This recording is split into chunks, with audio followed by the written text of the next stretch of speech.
Hello friends, வணக்கம். Welcome back to my channel. இன்னைக்கு நம்ம வீடியோல பார்க்க போறது என்னன்னா ஒரு குக்கிங் vlog தான். யூசுவலி எங்க நாகர்கோவில் சைடுல பாத்தீங்கன்னா வெஜிடேரியன் ஃபுட்னாலே லஞ்சுக்கு வந்து பருப்பு, சாம்பார், அப்புறம் ரசம் இருக்கும். இது இல்லாம புளிசேரி பண்ணுவோம். புளிசேரியிலயுமே வெரைட்டிஸ் இருக்கு. மாம்பழ புளிசேரி, பைனாப்பிள் புளிசேரி அப்படின்னு பண்ணுவோம். அது இல்லாம தீயல் பண்ணுவோம். அங்க நாங்க வந்து வத்த குழம்புன்னு சொல்ல மாட்டோம், கொஞ்சம் அப்படி சிமிலர் தான். ஆனா இது வந்து தீயல்னு சொல்லுவோம், வறுத்தரைச்சு பண்ற கறி. இது இல்லாம பண்றது புளிக்கறி. நாங்க ஹைதராபாத்ல இருந்தா கூட லஞ்ச் பாத்தீங்கன்னா எங்க நாகர்கோவில் ஸ்டைல் ஃபுட்டா தான் இருக்கும். ஃப்ரைடே பாத்தீங்கன்னா ஸ்டாண்டர்டா சாம்பார் இருக்கும். ஸோ இன்னைக்கு வந்து இங்கே பயங்கர மழை, ஹெவி ரெயின்ஃபால்னால ஸ்கூலுக்கு வந்து 3 days ஹாலிடேஸ் விட்டுட்டாங்க. ஸோ ரிஷப் வீட்டில் இருக்கிறதுனால யூஸ்வலாக பண்ணுற ஃபுட்டு இல்லாமல் இன்னைக்கு வேற ஏதாவது வெரைட்டிஸ் பண்ணுங்க அப்படின்னா, வெரைட்டிஸ் அப்படின்னா ஒரு வெரைட்டி ரைஸ் மாதிரி பண்ணுங்கம்மா அப்படின்னு கேட்டான். ஸோ நம்ம வெரைட்டி ரைஸ்னு பார்த்தீங்கன்னா என்ன பண்ணுவோம், லெமன் ரைஸ் பண்ணுவோம், டொமேட்டோ ரைஸ் பண்ணுவோம், ஸோ இல்லைன்னா கர்ட் ரைஸ் பண்ணுவோம். இது இல்லாமல் ஏதாவது டிஃப்ரெண்ட்டாக கொஞ்சம் எனக்கு பண்ணி கொடுங்கன்னும் போது தான் ட்ரைக்கானது புளியோதரை. புளியோதரை வந்து நான் இங்கே அடிக்கடி பண்ணுறதில்ல. இங்கே உள்ள பீப்புள் பார்த்தீங்கன்னா அடிக்கடி புளியோதரை பண்ணுவாங்க. இங்கே மழையாக வேற இருக்கா, ஸோ அந்த லஞ்ச் டைமில் சுட சுட அந்த வாசனை வரும்போது சாதாரணமாக பசி இல்லாட்டா கூட அது வந்து அப்படியே டெம்ட் ஆகும். ஸோ கொஞ்ச நாளாகவே அந்த ஃப்ளேவர் எடுத்துகிட்டு இருக்கிறதுனால ஸோ இன்னைக்கு புளியோதரை பண்ணுங்க அப்படின்னு கேட்டதுனால இன்னைக்கு புளியோதரை பண்ணலான்னு இருக்கேன். அதுதான் உங்களோடையும் ஷேர் பண்ண போகிறேன். இது பார்த்தீங்கன்னா நம்ம கோவிலுக்கெலாம் போகும்போது புளியோதரை வந்து பிரசாதமாக கொடுப்பாங்க. லைட்டாக கொஞ்சம் டேஸ்ட் பண்ண உடனே திரும்ப இன்னும் கொஞ்சம் வாங்கி சாப்பிட்லான்னு போல அப்படின்னு நமக்கு அந்த டெம்டேஷன், அப்படைட்டை ஏற்படுத்தக்கூடியது இந்த புளியோதரை ரெசிபி. இன்னைக்கு அதை தான் நீங்கள் பார்க்க போறீங்க. பொதுவாக வெரைட்டி ரைஸ் பண்ணோம்னாலே சாதம் பிறுபிறுன்னு இருந்தால் தான் டேஸ்ட் நல்லா இருக்கும். இதுக்கு வந்து பச்சரிசி யூஸ் பண்ணலாம். நான் வந்து Sona Masoori semi boiled rice தான் யூஸ் பண்ண போறேன். குக்கர்ல வைக்கணும்னால வச்சுக்கலாம். நான் வந்து வடிச்சு எடுக்கிறது எனக்கு பழக்கம். ஸோ நான் அரிசி வந்து ஒரு 20 minutes முன்னாடியே ஊற வச்சுட்டேன். ஏன்னா ஊற வச்சு வடிக்கும் போது சாதம் வந்து நல்லா திருப்பிருப்பா கிடைக்கும். முதல்ல நான் சாதம் வடிச்சு எடுத்துக்க போறேன். புளியோதரை பண்றதுக்கு முதல்ல புளி டேமரி 100 கிராம் எடுத்து ஊற வச்சிருக்கேன். நம்ம புளித்தண்ணி சாதம் பண்ணுவோம், அதை விட இந்த புளிக்காய்ச்சல் பண்றது ரொம்ப டேஸ்டா இருக்கும். அது மட்டும் இல்ல, இதை நம்ம வந்து அதிகமா இருந்தா கூட ஃப்ரிட்ஜ்ல ஸ்டோர் பண்ணி வச்சுட்டு ஃபியூச்சர் கூட யூஸ் பண்ணிக்கலாம். இதுக்கப்புறம் தேவையான மசாலாஸ் என்னன்றதை பார்க்கலாம். புளி ஊறட்டும், மசாலாஸ் பார்க்கலாம். இதுக்கு தேவையான இன்கிரீடியன்ஸ் என்னன்னு பார்க்கலாம். இதுக்கு பிளாக் பெப்பர், நல்ல மிளகு 1 tablespoon, தில் கருப்பு எள்ளு 2 tablespoon. இது வந்து நமக்கு அந்த கலர் கிடைக்கணும் அப்படின்னா வெள்ளை எள்ளை விட கருப்பு எள்ளை யூஸ் பண்றது நல்லது. நெக்ஸ்ட் கொரியாண்டர் சீடு, தனியா 3 tablespoon. புளியோதரைக்கு அந்த வாசனையை என்ஹான்ஸ் பண்றது முக்கியமான இன்கிரீடியன்ட் என்னன்னு பாத்தீங்கன்னா வெந்தயம், ஃபெனுக்ரீக் 1 tablespoon. இப்ப இது எல்லாம் 1 by 1 போட்டு நம்ம நல்ல சரக்க வறுத்து எடுத்துக்க போறோம்.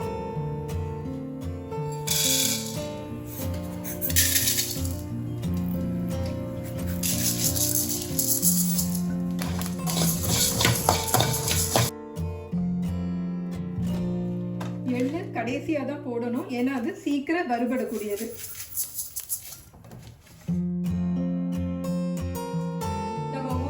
புளிய கரைச்சு புளி தண்ணி ரெடி பண்ணிக்கிட்டேன். இது வந்து கோர் எதுவும் இல்லாம ஃபில்டர் பண்ணி எடுத்துக்கணும். 100 கிராம் டாமரின் ஊற வச்சோம் இல்லையா, அதுலதான் ரெடி பண்ணி எடுத்திருக்கேன். இப்ப இது ரெடி பண்றதுக்கு என்ன பாத்தீங்கன்னா நம்ம எடுத்திருக்கிற மெஷர்மெண்ட்டுக்கு ஒரு 200 ml ஆவது ஆயில் தேவைப்படும். ஸோ எனக்கு இந்த பாட்டில் வந்து 200 ml மெஷர்மெண்ட்ல இருக்கும். ஸோ நான் 1 பாட்டில் எடுத்திருக்கேன். இந்த பாட்டில் ஆயில் ஃபுல்லா இப்ப ஊத்த போறது இல்லை, லைட்டா கொஞ்சம் ஊத்திக்கிறேன். எண்ணெய் லைட்டா ஹீட் ஆன உடனே இந்த கரைச்சி வச்ச புளி தண்ணி ஊத்தி நல்லா கொதிக்க வச்சுக்கலாம். இப்ப இது நல்லா பாயில் ஆகட்டும். நம்ம ஒரு 4 இன்கிரீடியன்ட் வறுத்து வச்சிருந்தோம் இல்லையா, அது நல்லா ஆறிடுச்சு. இப்ப இதை பவுடர் பண்ணி எடுத்துக்கலாம். நம்ம வறுத்து வச்சிருந்த பொருள்லாம் கிரைண்ட் பண்ணி எடுத்துக்கிட்டேன்.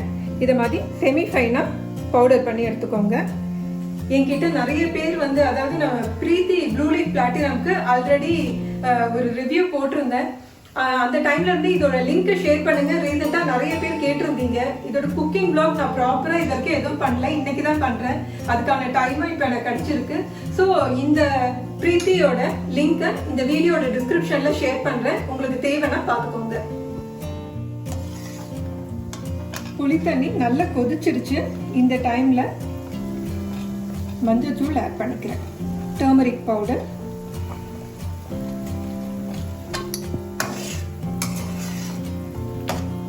ஆட் பண்ணிட்டு லைட்டா கலந்து விட்டுக்கோங்க. புளி தண்ணி கொதிச்சுட்டு இருக்கிற அந்த டைம்ல எண்ணெய் ஊற்றிக்கலாம்.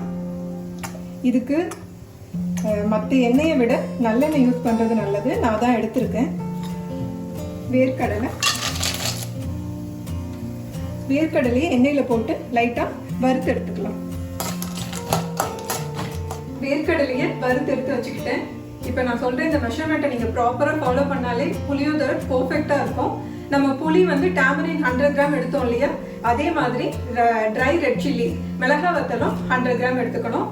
இதை எடுத்துட்டு இப்போ எந்த எண்ணெயில நம்ம கடலையை வறுத்தோமோ அதே எண்ணெயிலேயே இப்போ நான் வந்து இந்த மிளகா வத்தலையும் போட்டு வறுத்துக்க போறேன்.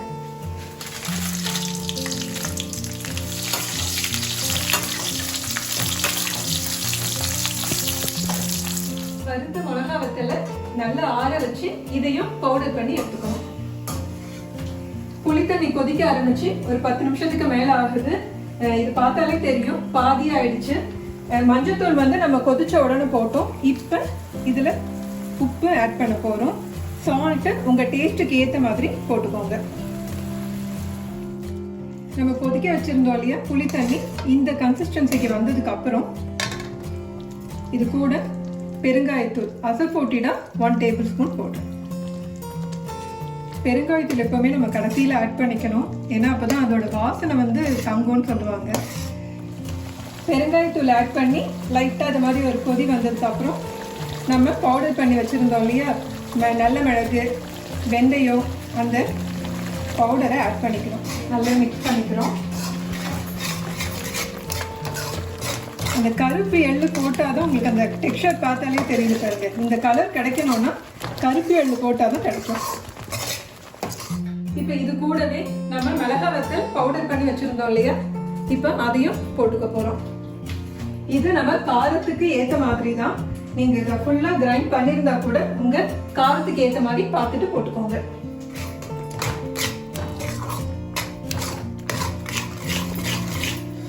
இப்பவே அந்த அரோமா வந்து தெரியுது எனக்கு.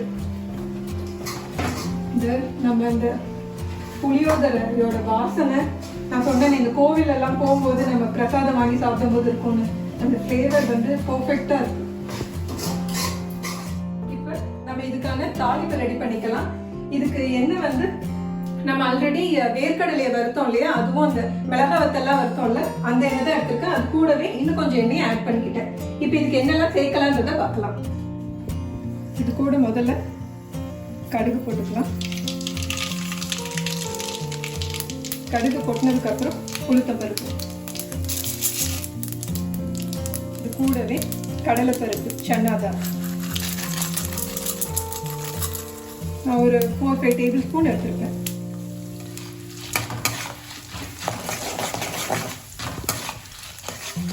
இதெல்லாம் லைட்டா செவந்ததுக்கு அப்புறம் கொஞ்சம் இது கூடவே மிளகா வத்தல்,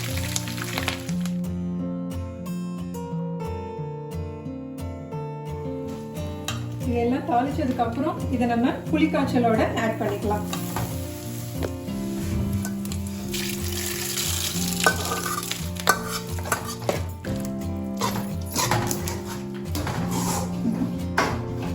நல்ல கலர்ஃபுல்லான ஃப்ளேவரோட டேஸ்டியான புளிக்காய்ச்சல் இப்போ ரெடி ஆயிடுச்சு. இதை சாதத்தோட எப்படி மிக்ஸ் பண்ணலான்றதுக்கும் ஒரு ப்ராசஸ் இருக்கு, அதையும் நான் காமிக்கிறேன். இப்போ இந்த புளிக்காய்ச்சல் மிக்ஸ் பண்றதுக்கு நான் வந்து நல்லெண்ணெயை சூடு பண்ணியிருக்கேன். இந்த சூடு பண்ண நல்லெண்ணெயை எடுத்து வச்சிருக்கிற சாதத்துல ஊத்திக்கிறேன். இது கூடவே பச்சை கருவேப்பிலை, நம்ம வறுத்து வச்சிருந்த வேர்க்கடலை. இது கூட முந்திரி பருப்பு வேணும்னாலும் போட்டுக்கலாம். நான் ட்ரெடிஷ்னல் வேனால வெறும் வேர்க்கடலை மட்டும்தான் போட்டிருக்கேன். இதை மிக்ஸ் பண்ணிட்டு இது கூட இப்போ நம்ம ரெடி பண்ணி வச்சிருக்க புளிக்காய்ச்சலை இந்த சாதத்துக்கு ஏற்ற மாதிரி கொஞ்சம் கொஞ்சமாக போட்டு மிக்ஸ் பண்ணிக்கலாம்.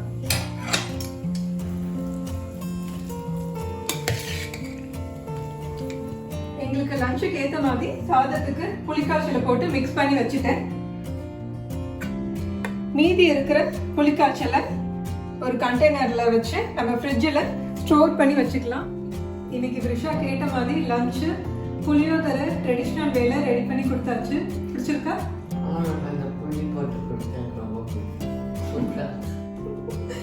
இது புளி சாதம் பார்த்தீங்கன்னா நம்ம பெஸ்ட் வந்து பப்படம் வத்தலே போதுமானது. இல்லை ஏதாவது ஃப்ரை எடுத்துக்கலாம். நான் வந்து உருளைக்கிழங்கு பொரியல் வச்சுருக்கேன்.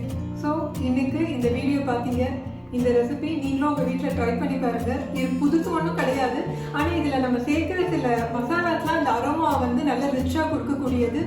இந்த வீடியோ உங்களுக்கு பிடிச்சிருக்கோன்னு நினைக்கிறேன். பிடிச்சிருந்தா லைக் பண்ணுங்க, ஷேர் பண்ணுங்க, மறக்காம சப்ஸ்கிரைப் பண்ணுங்க, பெல் ஐக்கானையும் ப்ரெஸ் பண்ணுங்க.